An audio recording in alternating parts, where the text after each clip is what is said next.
Pagi buat teman-teman semua. Saya sengaja mengupload kondisi saya pagi ini, hari Kamis ya. Mudah-mudahan semakin lama semakin sehat ya. Saya lagi masih dalam kondisi isolasi mandiri di rumah. Yang saya rasakan saat ini tidak ada keluhan apa-apa. Semoga hilang semuanya, dan semoga anak-anakku juga semakin hari semakin sehat. Ada nih lagi makan nih, satu lagi makan tuh.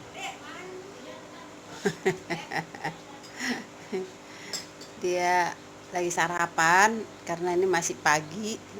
Kalau sarapan dia di apa namanya itu, di shot dia nggak mau. Saya sebenarnya tadi malam itu agak-agak tidurnya terganggu itu. Namanya kita lagi kondisi seperti ini kadang kan terpengaruh dengan informasi ini, informasi itu ya. Makanya kalau saya tidak mau sebenarnya menerima informasi ini dan itu tentang COVID. Karena apa? Mempengaruhi kepikiran kita. Saya nggak mau mendengar ini dan itu. Karena juga saya sesudah selesai diare, awalnya itu kan diare seminggu terus menerus, itu nggak mau sembuh diarenya walaupun minum obat. Terus sesudah selesai diare kan lemes. Ini lemes banget saya. Makan itu mau, nafsu makan itu nggak masalah, penciuman juga tidak masalah, jadi nggak ngaruh terhadap makanan. Nah, karena saya itu diare, saya selalu makan walaupun nasi aja, istilahnya belum ada lauk, saya makan itu nasinya. Itu saking seleranya makan, biar ada mengganti makanan yang ada di perut kita. Jadi biar saya itu bisa punya tenaga gitu. Saya berusaha untuk punya tenaga, tapi itu tenaga semakin lama semakin turun. Nah, tenaga saya semakin lama semakin hilang. Saya bilang sama dokter, tolong saya diinfus. Ternyata dia nggak mau infus. Enggak, kamu masih sehat, belum dehidrasi, belum kehilangan cairan. Tapi saya ini dok udah nggak mampu jalan 10 meter aja, nggak mampu saking loyo, nggak bisa, kayak nggak nginjak tanah. Saya ini kayak mau jatuh ke belakang gini, perasaan saya gitu. Tapi dia nggak mau. Nah, sesudah itu saya datang lagi, selalu saya datang subuh ke puskesmas.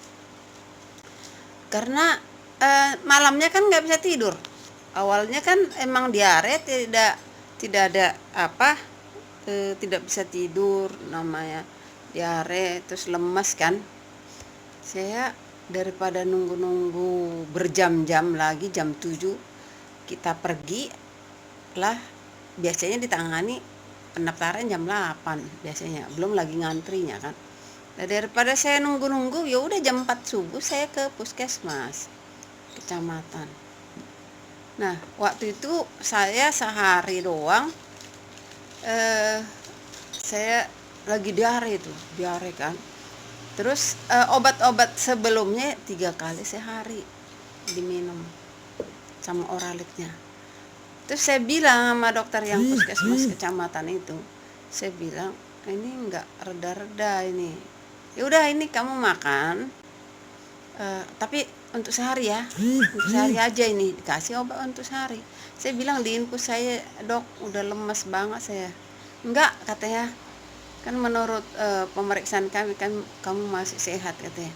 Lu saya yang loyo, saya aja yang benar-benar nggak mampu lagi jalan, kayak nggak kuat banget. Walaupun saya makan, saya minum air putih, teh manis, kadang air hangat saya bantai, terus saya minum apalah gitu kan. Tapi saya loyo, kata saya. Enggak, katanya. Ya karena kita kan sebagai pasien yang lemas, pasien itu nurut aja udah, tapi merasa kita kok nggak ditolong gitu ya. Terus pergi lagi, saya pulang, saya minum, waduh masih aja itu. Sore itu habis itu obat yang saya makan, namanya 3 doang dikasih, oralit aja 3 doang, 3 bungkus.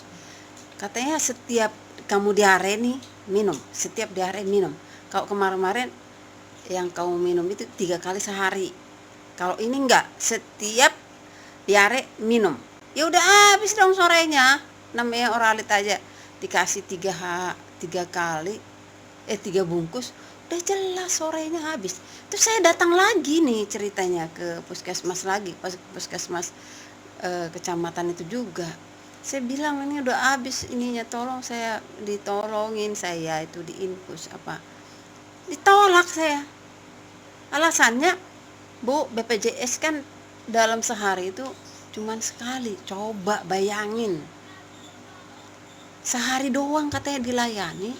Kalau udah misalnya tadi pagi udah, sorenya udah pun habis, udah pun mau mati, dia nggak mau layani, ditolak saya.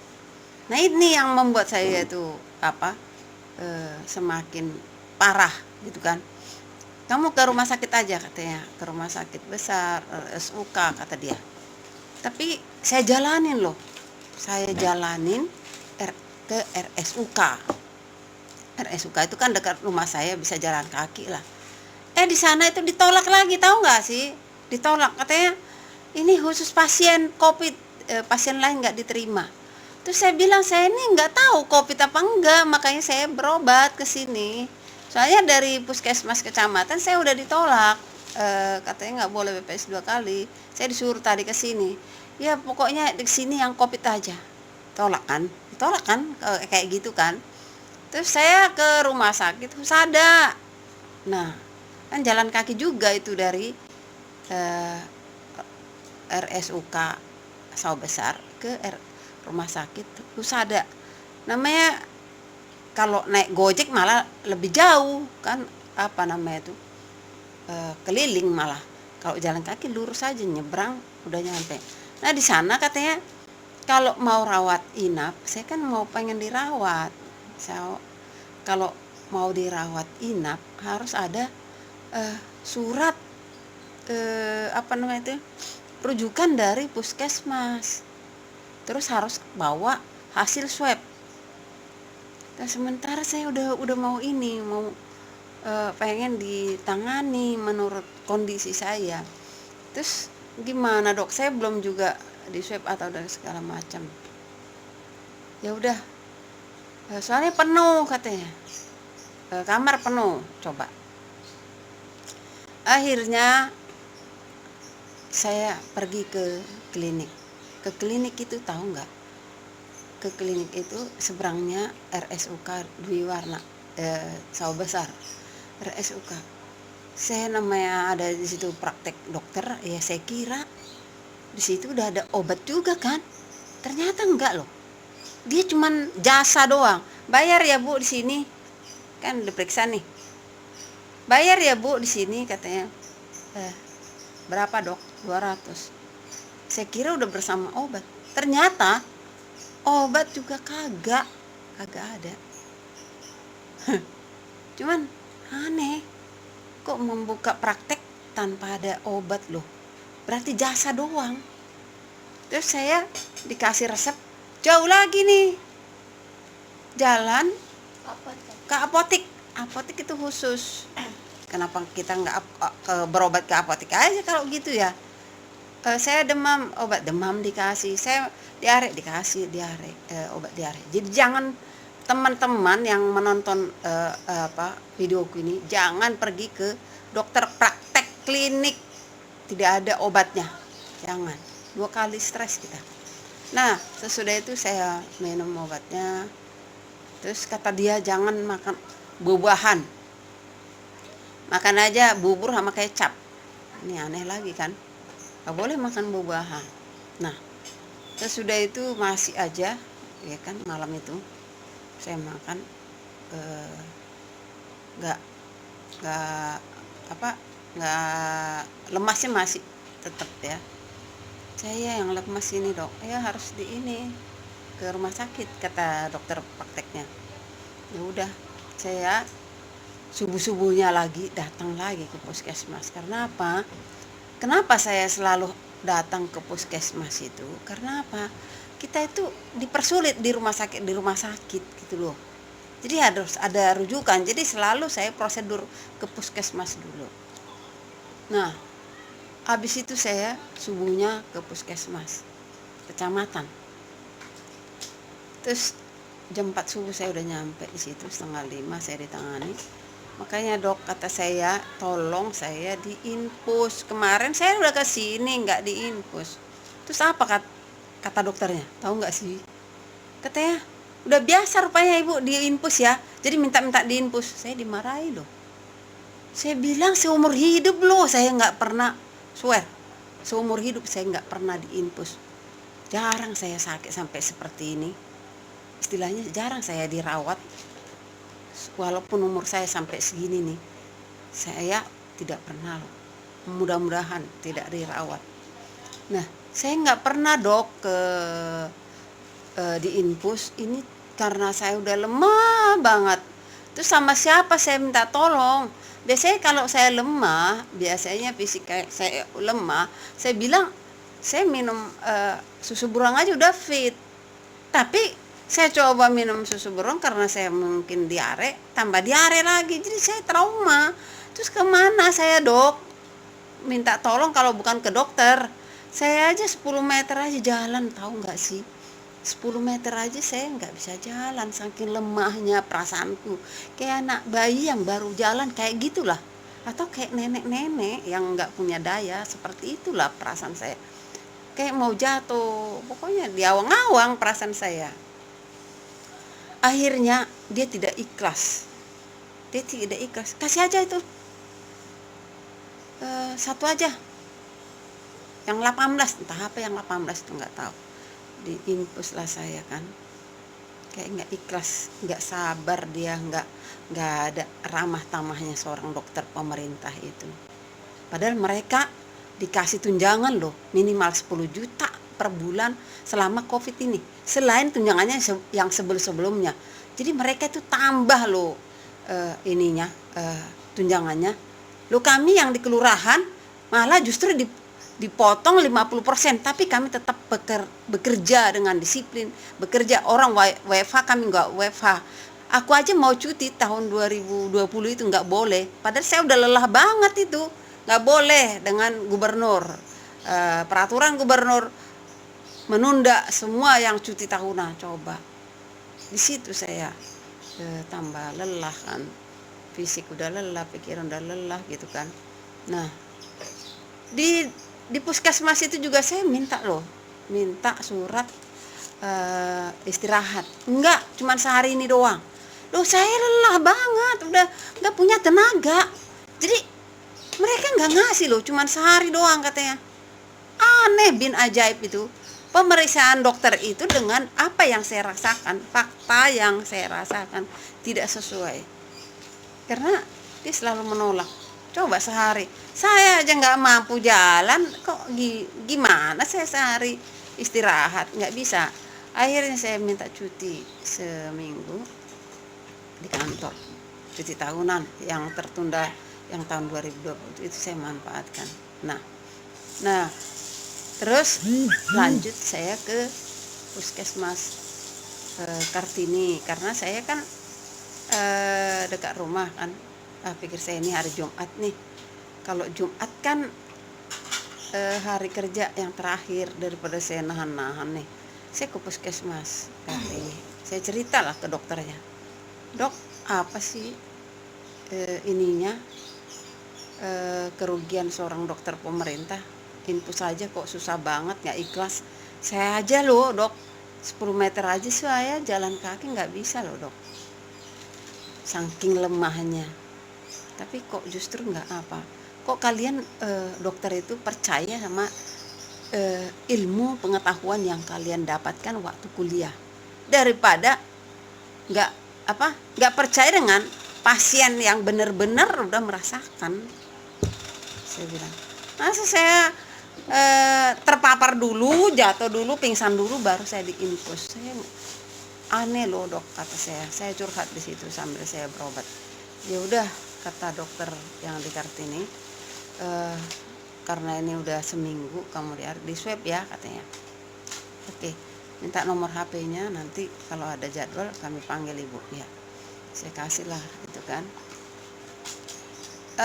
Sesudah itu dikasih obat batuk, obat sesuai dengan diare dan vitamin. Seninnya saya ke kantor dong, karena saya tuh mau nunjukin kalau memang saya sakit. Kemarin kan seminggu saya minta cutinya. Nah habis dong seminggu itu saya datang, tapi saya masih lemah. Tapi ya harus datanglah nunjukin ke kantor. Tapi saya bilang, wah di sana saya kan lemah banget nih, kata saya. Tapi saya datang ya untuk kalau mau nambah silakan cuti saya bilang. Terus dekat kantor lurahku itu kan saya ke puskesmas karena merasa lemah. Mau ke dokter, pikir saya mau konsul. Kan dokter Cindy yang di puskesmas Kebon Kosong itu kan saya udah sering konsultasi. Dari awal juga saya mengalami sebelum diare, saya udah ke situ. Jadi dia tahu kondisinya kan. Terus dia bilang, loh Bu Nursani kok datang ke sini? Kamu sebelum swab nanti, oh ya, Senin itu saya pagi itu swab dulu, Senin pagi ya. Kamu habis swab di puskesmas Kecamatan Sawah Besar. Saya kan nggak dikasih tahu kalau udah swab jangan kemana-mana. Saya pulang lagi dong ke kantor, karena pagi itu saya ke kantor dulu. Soalnya saya diinfokan dari puskesmas Kartini itu, katanya nanti jam 9 ibu harus sudah nyampe mau swab di puskesmas Kecamatan Sawah Besar. Jadi saya apelin dulu dong PPSU, saya apel dulu pagi-pagi.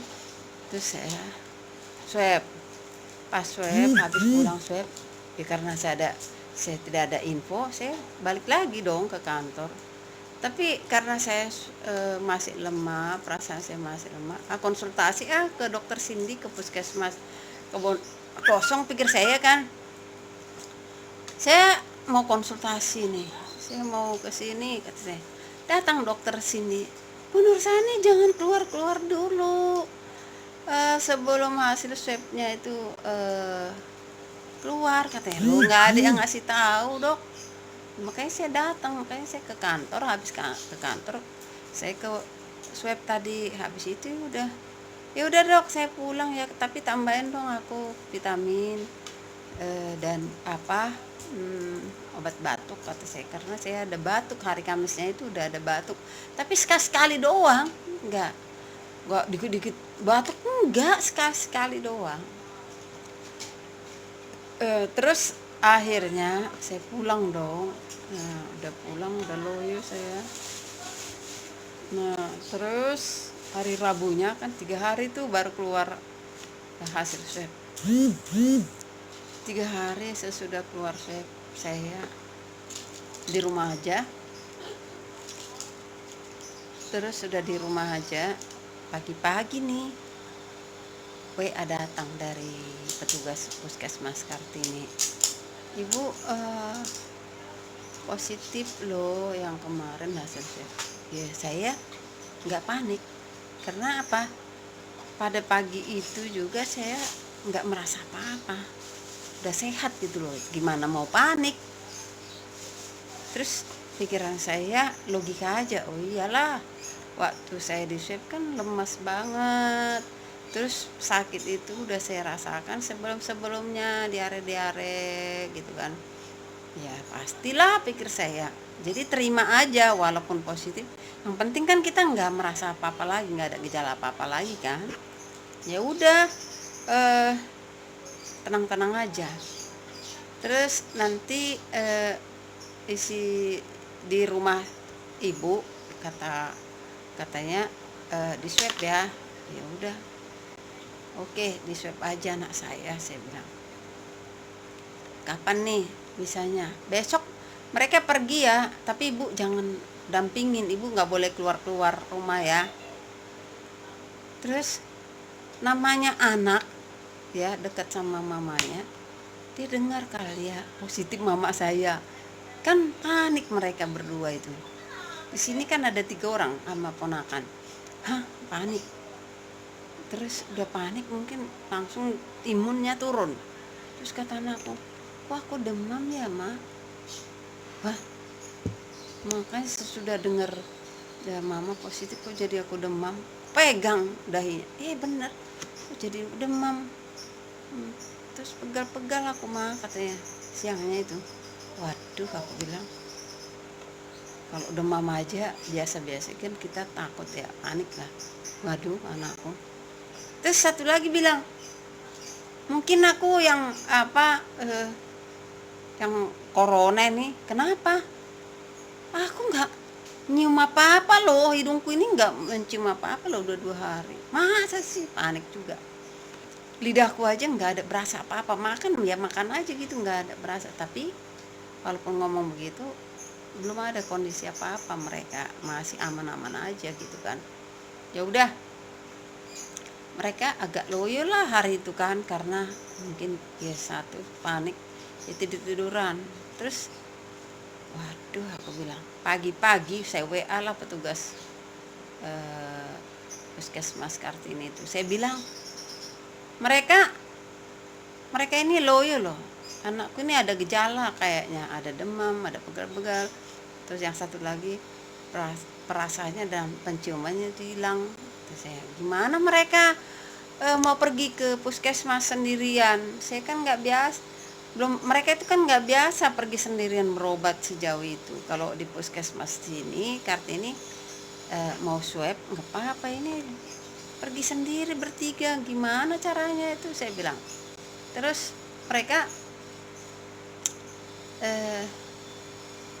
loyo sekarang, agak tolong ya, gimana nih caranya, masa pergi sendiri orang sakit, kata saya. Terus jawab petugasnya, oh ya ini kebetulan ada kami ada on the spot, katanya kan mau swab ke rumah-rumah, semoga ada kuota buat ibu ya, buat anak-anaknya, katanya. Nah pendek cerita, adalah kuota untuk kami, ada rezeki anakku, mereka didatangi. Tapi saya bilang sebelum ke rumah saya, bawain ya obat demam untuk berdua dan vitamin. Terus jawabnya, nggak bisa, vitamin nggak bisa, itu kan nggak urgen. Kenapa nggak urgen? Nanti sesudah keluar hasil swabnya baru bisa dikasih obat dan vitamin. Loh, kan saya nggak bisa keluar nih, kata saya. Keluar rumah, gimana saya mau beli vitamin? Terus anak saya juga udah kayak gitu ya, namanya udah loyo, udah kayak lemas, kayak apalah namanya, sakit gitu ya. Saya juga nggak tega nyuruh mereka, nggak kuat mereka itu keluar ke apotik mau beli. Saya bilang, bawain aja lah sambil kalian datang ke rumah saya mau swab, kata saya. Tetap aja kekeh, yang dibawanya cuman obat demam, paracetamol itu cuman untuk 1 orang, sementara dia berdua, coba. Aneh kan? Jadi sebelumnya juga harus saya ceritakan, pada saat saya berobat di Kartini itu, saya juga merasakan gak enak ya. Waktu saya merasa sakit banget, nggak ada tenaga, saya pulang dong.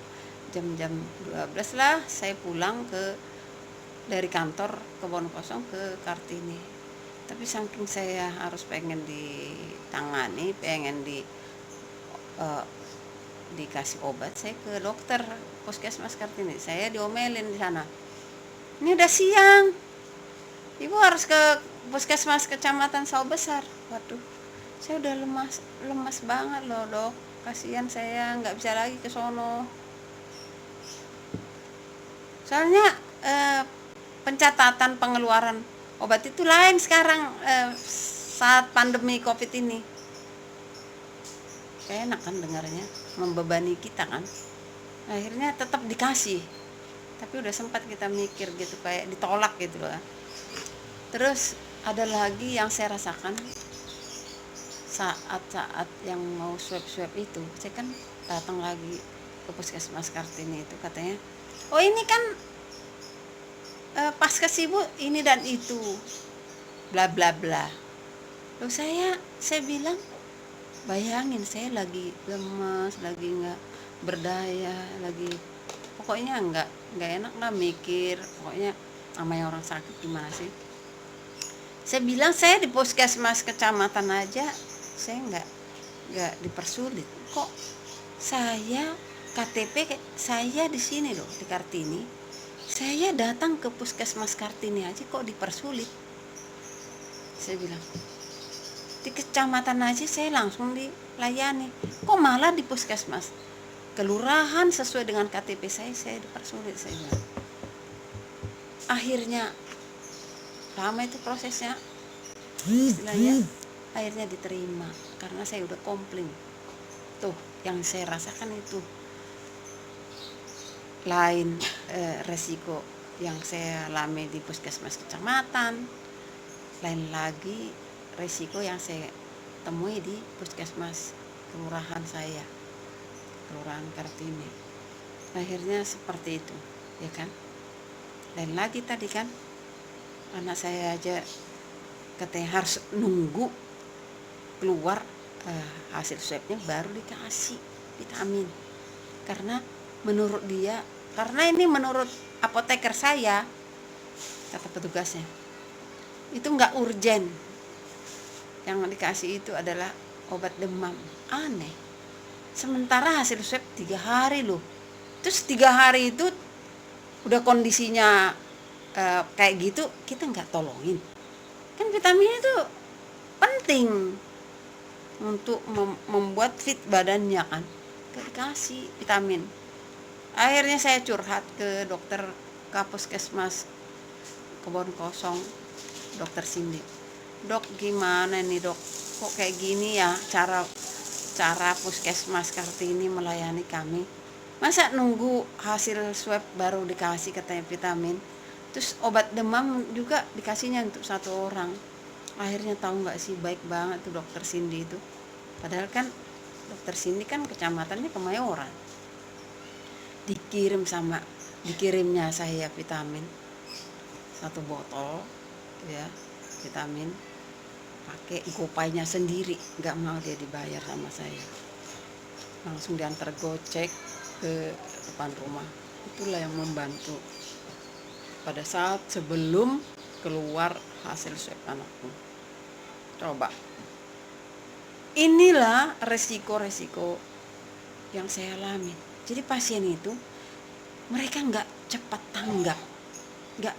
tanggap. Bayangin udah diare, udah apa, nggak langsung cepat tanggap. Kalau dokter Cindy tuh waktu saya cerita langsung cek darah saya ke Puskesmas Harapan Mulia. Itu nggak sesuai KTP saya kan, karena nggak sesuai KTP saya bayar kan di sana, cek semuanya bagus. Terus saya loyo dok, saya selalu konsultasi dengan dokter, walaupun dokter Cindy, walaupun saya di rumah, karena dia yang tahu. Dan dokter di sini kan saya nggak tahu nomor HP-nya di Kartini. Saya WA, dok gimana kok loyo banget saya, kok lemas banget, minum aja air kelapa sama madu, kalau ada madu minum. Saya minum itu. saya minum. Udah itu ya itu tadi dok, Seninnya kan dok, saya WA lagi dokternya, dok saya lemas banget dok, kenapa ini kok habis banget tenaga saya diare ini nih, kata saya. Waduh, kamu swab aja deh, karena hasil apa lab darahnya itu bagus. Ya udah swab aja lah. Duduk aja saat itu saya nggak bisa dok, duduk aja nggak bisa, kejangan kayak kepala ke bawah, kaki ke atas. Mau ke kamar mandi aja saya dituntun sama anak saya, saking nggak bisa, kayak mau jatuh gitu kan. Ya udah kamu swab aja Senin ya. Aduh gimana ya dok, kata saya, nggak bisa. Kalau ada tenaga saya datang ke situ. Kalau nggak ada tenaga gimana sih mau jalan, boro-boro jalan mau ke Gojek, kata saya. Duduk aja saya susah, duduk lagi berdiri gimana caranya Ustaz? Siapa yang nuntun saya bilang. Nah akhirnya seperti itulah. Jadi itulah layanan puskesmas yang kita terima ya. Kita dari bawah, prosedur yang kita terima. Terus sesudah prosedur mereka itu nggak cepat tanggap. Kalau dokter Cindy di kelurahan Kebon Kosong cepat tanggap dia.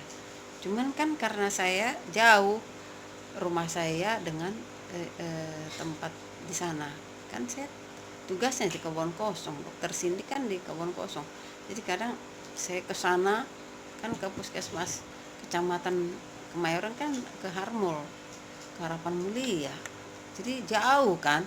Lebih baik saya di tempat saya tinggal. Rumah saya di Kartini ya. Udah jelas saya lebih gampang lah aturan saya ke kelurahan, ke puskesmas Kartini dan kecamatannya Sawah Besar gitu.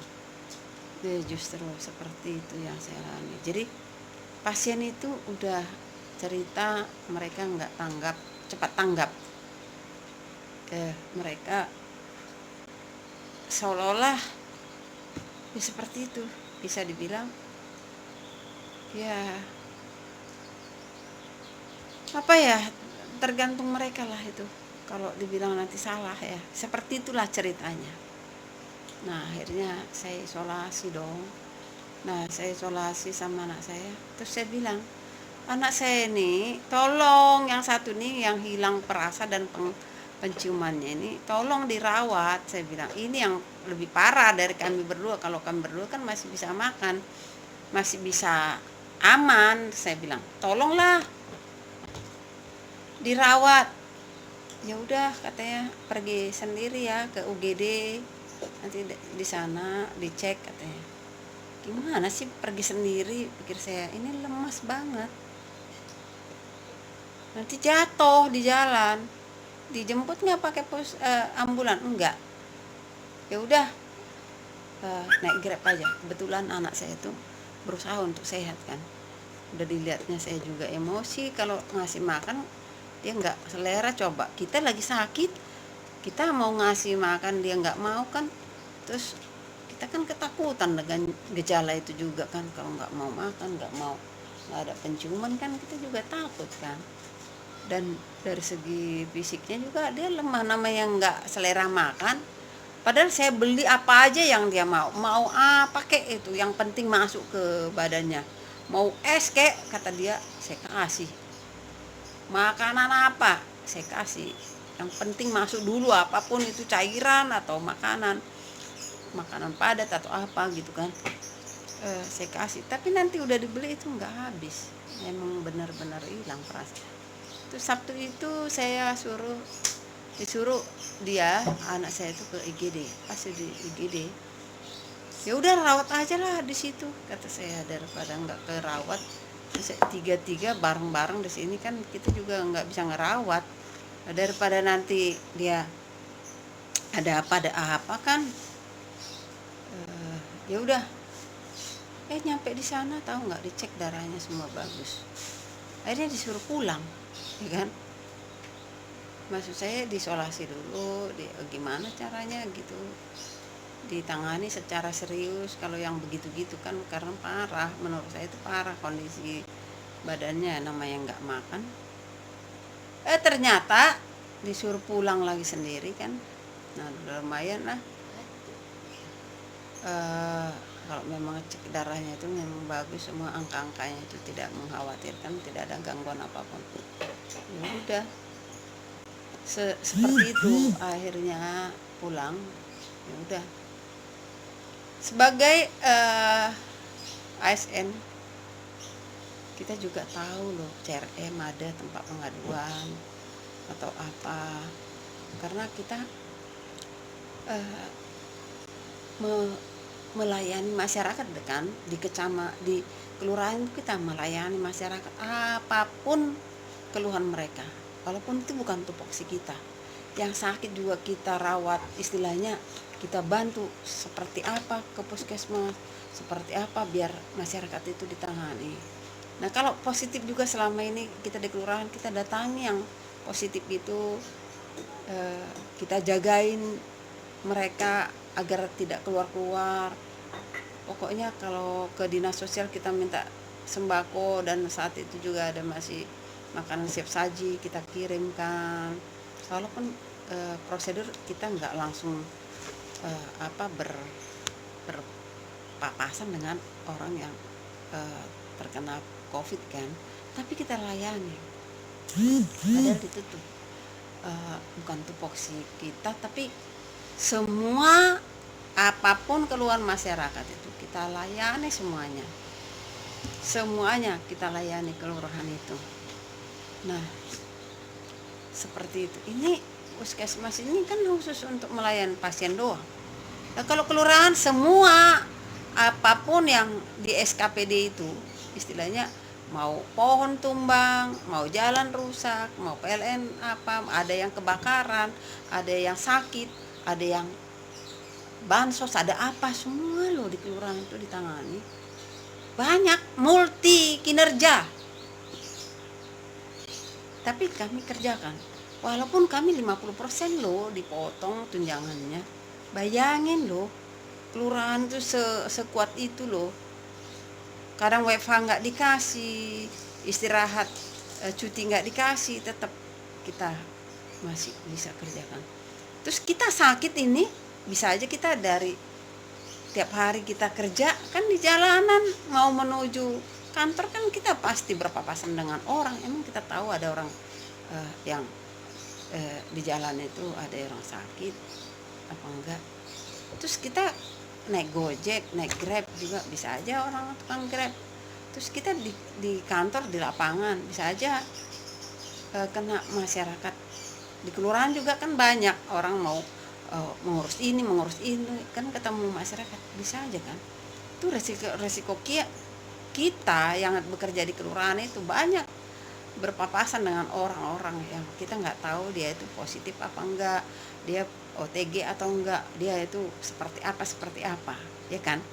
Jadi kita juga harus dilayani dong sama orang kesehatan dengan baik, kan sama-sama melayani. Jadi gitu loh. Jadi akhirnya seperti itu, terpaksalah kami dilayani. Kalau dengan adanya kita berkomunikasi dengan di atas artinya dinas kesehatan, mereka akhirnya takut, dimarahin lah mereka. Jadi istilahnya puskesmas itu ditegur lah, istilahnya bagaimana nih pelayananmu di bawah, di tingkat bawah, ya kan. Tolong dilirik dari provinsi itu, liriklah puskesmas yang di tingkat bawah ini melayani pasien-pasien. Saya bilang, saya aja masih aktif jadi ASN, diperlakukan seperti ini. Orang lemah ditambah dilemahkan, tambah kurang pelayanan secara intensif. Apalagi orang awam loh, kata saya.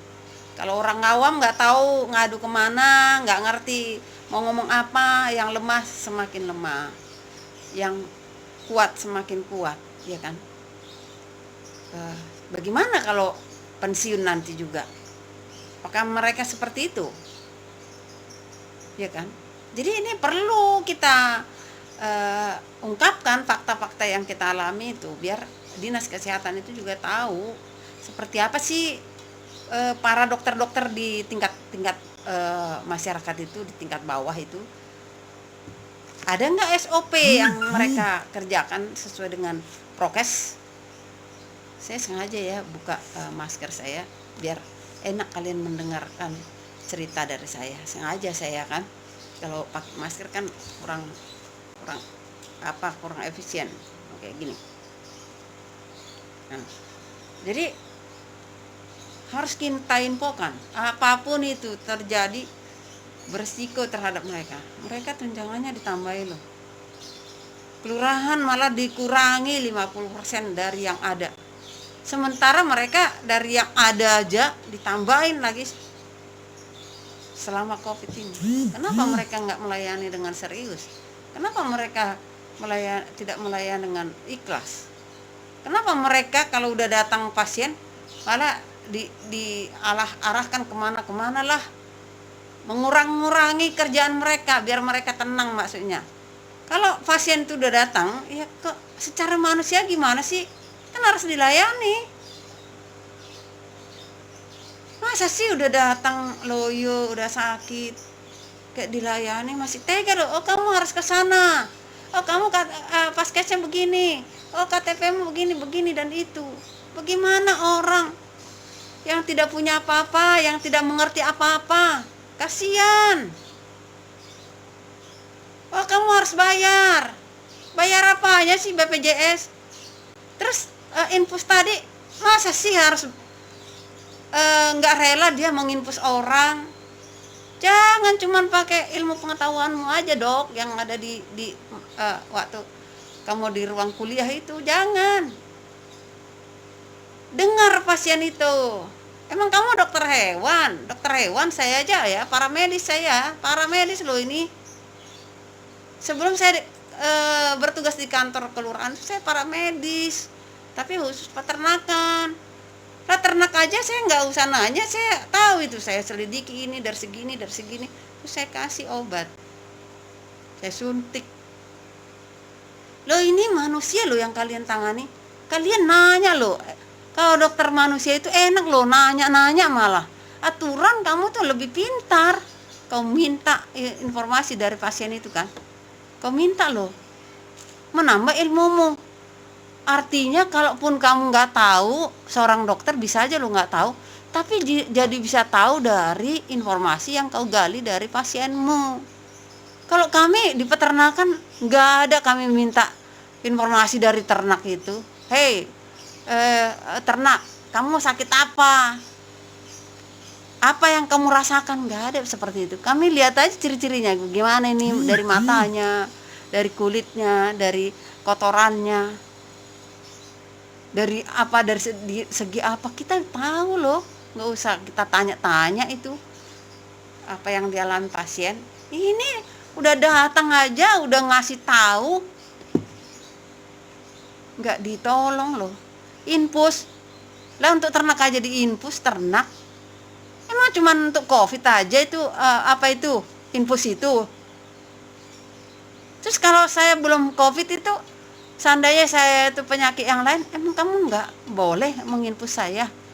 Itu BPJS bayar loh dok, bayar, tahu nggak sih, bayar, bukan gratis itu. Ingat itu, saya aja PPS Uku aja saya bayar loh BPJS mereka, apalagi kami ASN ada potongan untuk BPJS itu, dari gaji kami itu ada dipotong. Jangan kau kira itu gratis. Dan kamu kan bekerja di pemerintah kok, apa kerugianmu nggak mau infus orang? Nih saya jadi marah kan. Jadi kalau dilayani secara intensif, saya sebelumnya mungkin saya nggak COVID loh, biar tahu. Itu pengaruh loh, pengaruh dari segi pikiran, pengaruh dari segi stres kita, pengaruh dari segi penyakit itu. aturan itu tertangani secara cepat kan nggak jadi istilahnya nggak jadi COVID juga bisa kan. Harus marah, orang baru tahu. Tapi kalau dilaporkan kan nggak setuju kan, berisiko ke jabatanmu kan. Tapi ya harus dilaporin kalau kayak gitu cara kamu. Jangan membuat pasien itu udah stres tambah stres. Yang menyatakan COVID itu berbahaya adalah kalian, dinas kesehatan kan. Gak boleh stres karena mengurangi imun. Tapi yang membuat stres pasien itu adalah kalian. Udah sakit diomelin. Udah datang malah mau dioper-oper ke sana, dioper ke sini. Orang udah sakit kemana pikiranmu itu? Langsung tangani. Gak usah, oh ini KTP ini paskes ini. Udah datang dari kebun kosong aja. Karena seberangnya Wisma Atlet, kadang KTP lain selain dari kelurahan Kebon Kosong banyak loh dilayani oleh puskesmas Kebon Kosong itu. Banyak loh. Dari mana-mana datang ke situ. Karena dekat atau apalah gimana, datang ke situ dilayani loh. Ini udah KTP kita di sini, kamu mau membuat saya stres lagi. Jangan kalian asal dokter aja. Udah di apa namanya itu, udah disumpah, udah dikasih tambahan, biarin. Saya harus kasih tahu ini semuanya. Mudah-mudahan ke depan saya harus tambah sehat ya, anakku tambah sehat. Kalau nggak gitu kan anakku tuh nggak dilayani secara intensif kan, yang kekurangan hilang penciuman dan perasaannya kan. Coba, pasti kami udah terpapar di sini, udah tepar tiga-tiganya di rumah. Seperti itulah ya teman-teman. Saya sengaja videokan ini.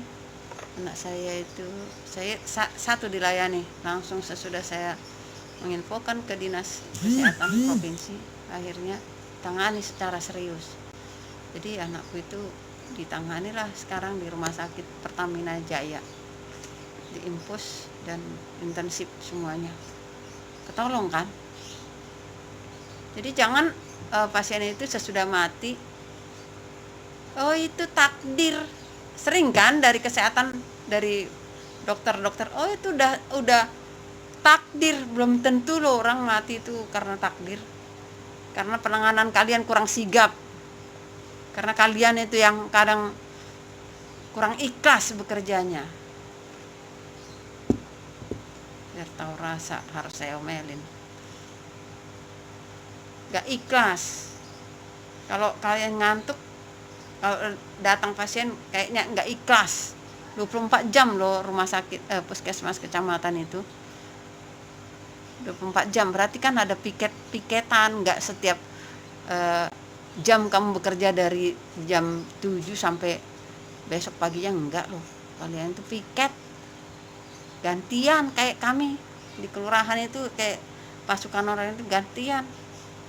Jadi, tidak ada kata-kata kamu dibangunin subuh-subuh merasa terganggu, akhirnya kamu marahin pasiennya. Orang udah mau mati kamu kemarahin lagi. Biar tahu rasa lo. Seperti itulah ya, kadang perlu fakta itu harus kita infokan seperti apa, biar mereka itu sadar. Kalau nggak mau jadi dokter, jangan dokter. Jangan jadi dokter, jadi tukang ketik di kantor. Atau buka sendiri, praktekmu sendiri, nggak usah kerja di pemerintahan. Maaf ya semua dokter-dokter yang mendengarkan omelan saya ini. Harus sadar kalian itu. Karena kami juga melayani masyarakat loh. Melayani dari semua segi kehidupan. Jangan salah loh. Kami banyak yang dari segi apa, dari segi apa, masyarakat di kelurahan itu semua dari segi apa aja kami, kebakaran kami juga, kebanjiran kami, kotor kami, orang sakit kami, BPJS kami, yang tidak makan, yang orang-orang yang miskin kami tolongin, semuanya kami tangani. Kalau kalian kan cuma pasien yang sakit doang, cuma satu, ya ilmu kalian itu.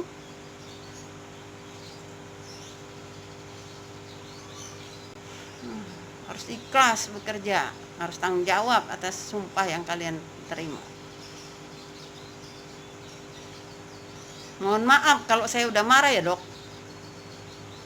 itu masukan bagi kalian, harus kalian pikirkan itu semuanya. Karena apa? Saya sakit, jadi saya membawa sakit saya kan ke rumah, ya kan? Orang saya aja tadinya cuma diare loh, akhirnya jadi positif COVID. Akhirnya anak-anakku kena kan, resiko jadinya. Kok tangani secara serius gimana? Aturan anak-anakku nggak terpapar COVID, jadi terpapar gara-gara saya bawa ke rumah kan. Ya kalian juga kan gitu, walaupun kalian itu takut sama penyakit COVID, ya tetap aja laksanakan sesuai dengan SOP. Manajemen harus diperbaiki. Mohon maaf, kalian jangan benci sama saya harus menyelamatkan diri saya dengan anak-anak saya. Bagaimana dengan pasien-pasien yang lain? Ya seperti itulah ya teman-teman yang nonton video saya. Walaupun lika-likunya seperti itu, ya seperti itulah kejadiannya. Walaupun itu harus saya jalani, ya namanya manusia, tidak kurang dari kehilapan, kita tidak mampu apa-apa. Ya seperti itu yang saya rasakan ya.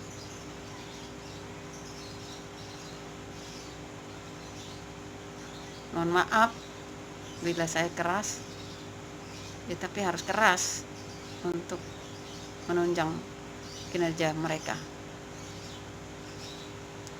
Semoga ke depan tidak ada lagi pasien-pasien yang seperti itu.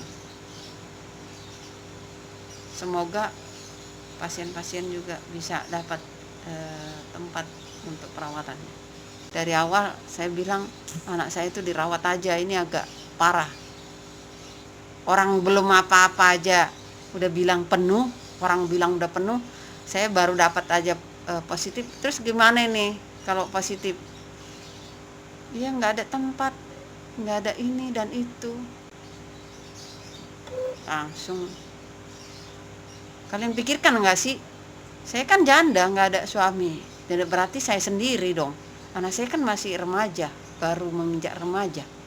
Yang nolongin saya kan nggak ada. Terus kalau saya mau ngambil ATM kan harus keluar-keluar. Anak saya masih remaja begitu, emang diajari ngambil ATM. Harus kalian pikirkan. Ini nggak tambah stres diisolasi di rumah. Mau makan, mau apa, kan butuh keluar masuk. Kadang mau beli aqua galon, kadang mau beli sayuran atau apa. Bukan berarti aku mau minta-minta ya, tapi harus kalian pikirkan itu. Dokter-dokter harus pikirkan itu. Isolasi mandiri juga seperti apa risikonya, mau ngambil uang atau mau belanja atau apa.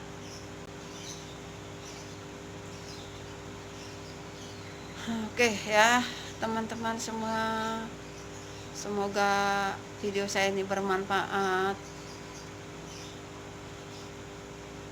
Dari pengalaman saya ini harus saya videokan biar kalian juga tahu dan pelajaran bagi mereka-mereka. Dan buat kalian yang belum atau ada yang sakit, tetangga atau famili atau saudara atau keluarga kecilmu, keluarga besarmu, biar tahu dari pengalaman saya ini ya. Jadi saya masih isolasi mandiri saya belum di swab yang kedua, apa saya udah negatif apa enggak, mudah-mudahan negatif. Anak saya juga, jadi kami masih isolasi mandiri, masih minum obat, masih istirahat.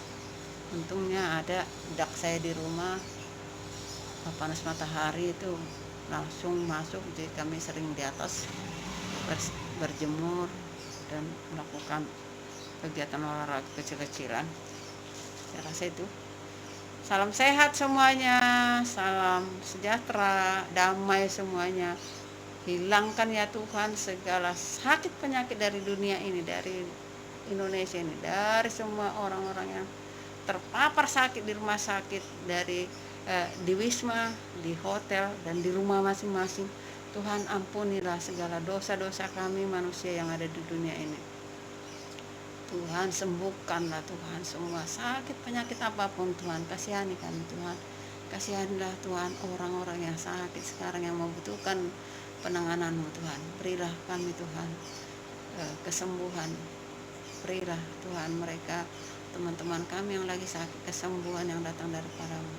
Berkati Tuhan obat-obat yang kami minum, agar dengan obat yang kami minum itu bisa sembuh. Berkati juga dokter-dokter dan para medis yang menangani semua pasien-pasien. Berikan mereka sehat-sehat Tuhan. Berikan mereka kesehatan yang datang daripada-Mu.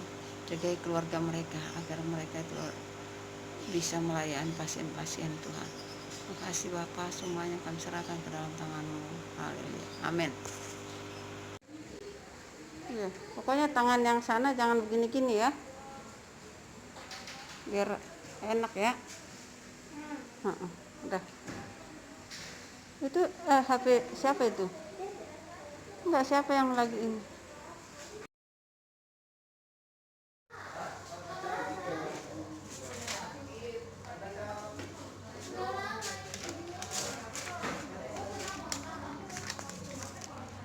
Teman, selamat siang. Kita ketemu kembali. Saya mau nunjukkan kondisi saya yang asli ini nih, nggak pakai bedak, nggak pakai apa-apa, sengaja untuk melihat kondisi saya seperti apa sekarang. Kalau saya sih udah merasa aman,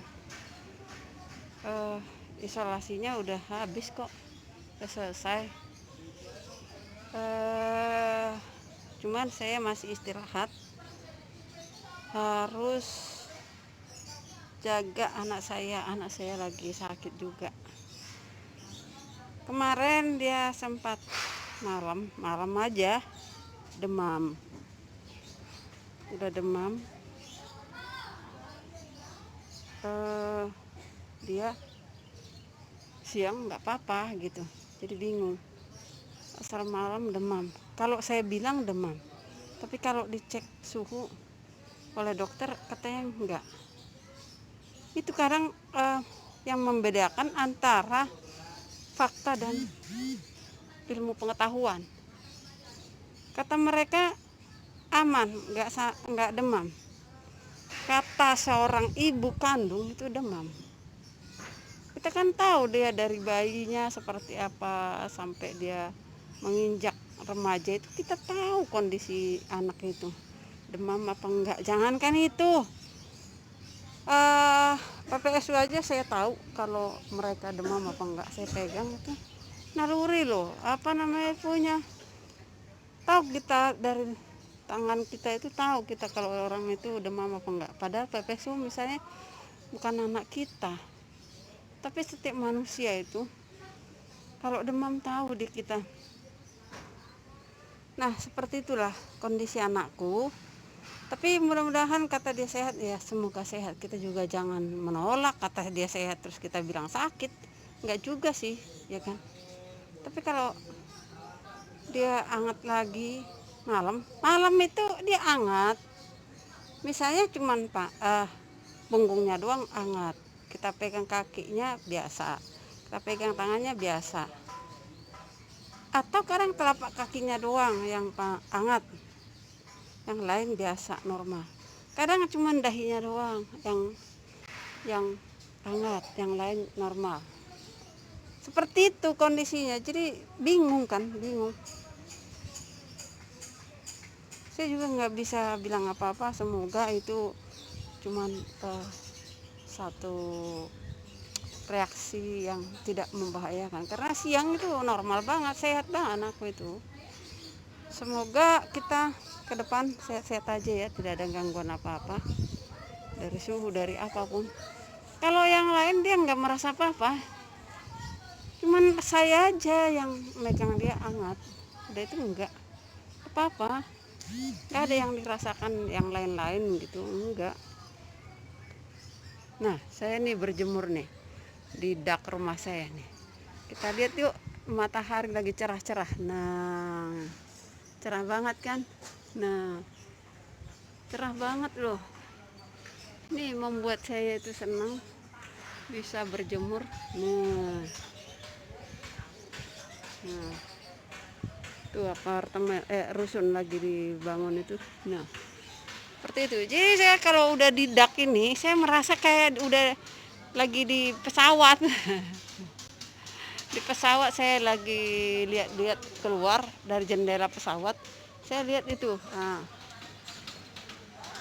kawan, sini sini pakai bajunya nang, jangan sampai apa. Oh ya, bisa bisa juga gini, sini sini nggak apa-apa. Biar sehat. Situ aja, situ, biar sehat banget.